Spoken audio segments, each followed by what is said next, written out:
Colossians chapter 3 from verse 1, and I read in Jesus' name.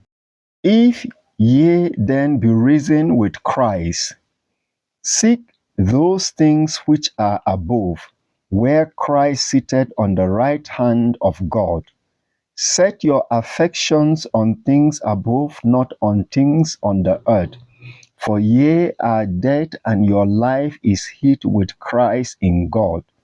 When Christ, who is our life, shall appear, then shall ye also appear with him in glory. Mortify therefore your members which are upon the earth, fornication, uncleanliness, inordinate affection, evil concupiscences, and covetousness, which is idolatry. For which things sake the wrath of God cometh on the children of disobedience, in they which ye also walked sometime, when ye lived in them. But now ye also put off all these: anger, wrath, malice, blasphemy, filthy communication out of your mouth. Lie not one to another, seeing that ye have put off the old man with his deeds, and have put on the new man, which is renewed in knowledge after the image of him that created him. Praise the Lord. From the text where we have read, the word of the Lord is quite clear. From the reading, we saw that there are things that every believer must do. And I am wondering, how can a believer fix his eyes, his mind, his thoughts, his actions, his words on things that are above? How can a believer look up to God steadily, who is the author and the finisher of his faith? And here the word of the Lord gives us some reasons why we should do that. One, it is because you as a Christian have risen with Christ. And because Christ have risen and Christ is seated above at the right hand of God, so you also must fix your eyes above on the heavenly journey, not on things that are on earth. The second reason is that because you as a believer, you are dead and your life is hid with Christ in God.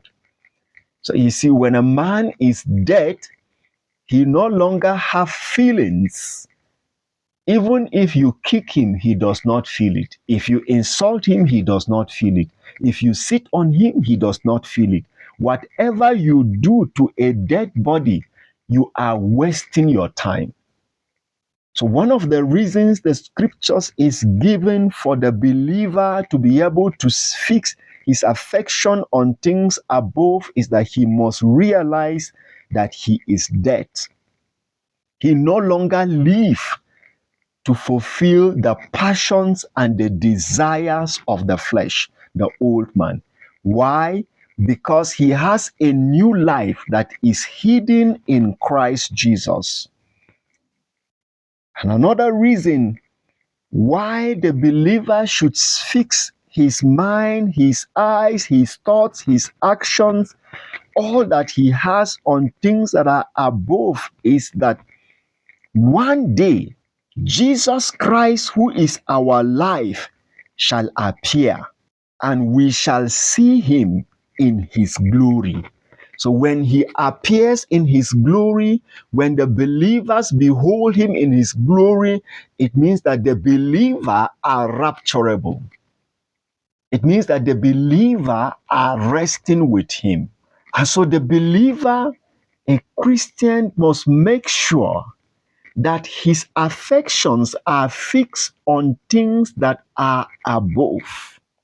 So you see, as a Christian, if you are occupied with thinking of how to make money, if that is what is occupying your mind, and you wake up from morning till night time, you are looking for money, you are looking for resources, you are seeking for wealth, then it means that you're not fixing your eyes on things that are above. If you wake up every day and all that you put ahead of you is your education, you go to class in the morning till night time, you are thinking of your studies at home, you're studying, in school you're studying, you don't have time again, then you are not fixing your eyes on things that are above. If as a believer your worry is about what you will eat, you go out in the morning seeking for food, you come back in the evening, till night time you are only seeking for food, and you have no time to commune with the master, then you are not seeking, you are not setting your mind and your heart on things that are above. And that is why the scriptures also said in verse 5 that every believer must mortify, therefore, the members of his body. You must mortify, you must kill, you must do away, you must refuse anything that is of the flesh. Some of these things are mentioned, like fornication, uncleanliness, inordinate affection, covetousness, idolatry, anger, malice. All these are the workings of the old man. But the believer must do away with them. And that's why the scripture says in verse 6, for which things sake the wrath of God cometh on the children of obedience. Simply put, because of these things which are mentioned, these things which are malice, fornication, adultery, all these things that have been mentioned, it is because of them that the wrath of God is coming. And this wrath is coming on the children of disobedience, on those who have refused to seek after the Lord. As a born again Christian, already you have taken the first bold step to walk with the Lord. So what you need to do is to mortify the members of your body. What you need to do is to keep on studying the Word of God. What you need to do is to keep on attending fellowship with the brethren. What you need to do is that you must find a time and a place of prayer where you will raise an altar unto the Lord, where you will constantly meet with God in prayer and in studies. That is what you need to do as a believer. In that way, the word of God will continue to renew your mind. The word of God will continue to change you. Gradually, you will become more and more like Him. You will no longer have desire for the things of this world. Even when you go to work, even in your working place, you will be praying. You will be thinking of the assignment that God has given you.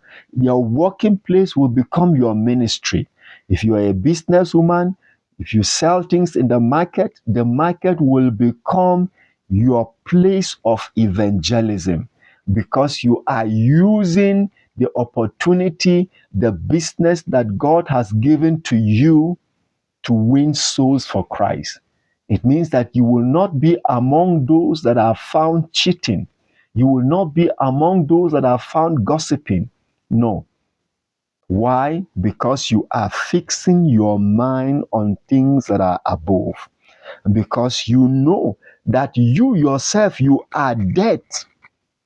It is no longer you that live, but Christ that lives in you.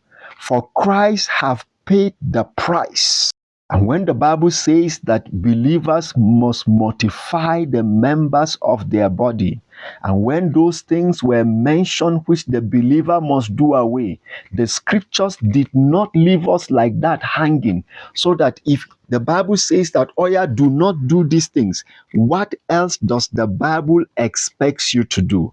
What are you supposed to imbibe as a believer? What should be your drive? What should you desire to attain in the Lord? And that's why the scripture says in the same Colossians 3 verse 12, it says, put on therefore. So when you put off the old self, when the old you is dead, then there is a new you that should come. There is a new you that should be seen.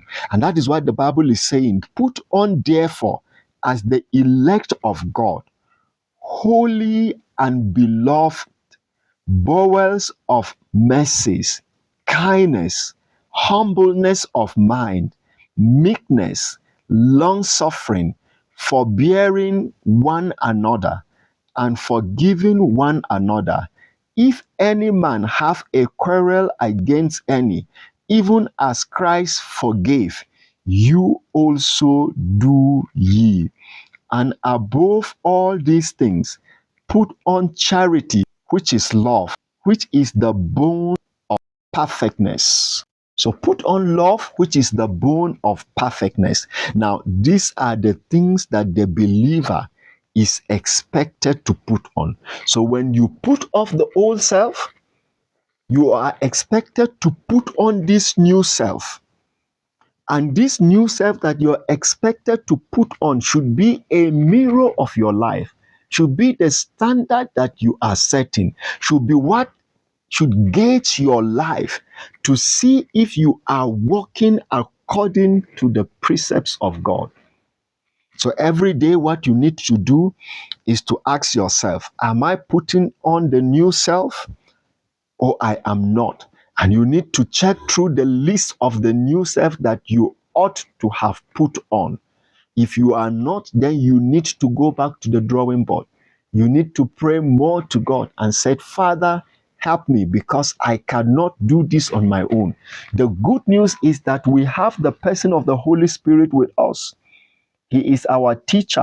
He will give us more understanding of the word, that we may be rapturable, that we may be those that will be complete in Christ Jesus.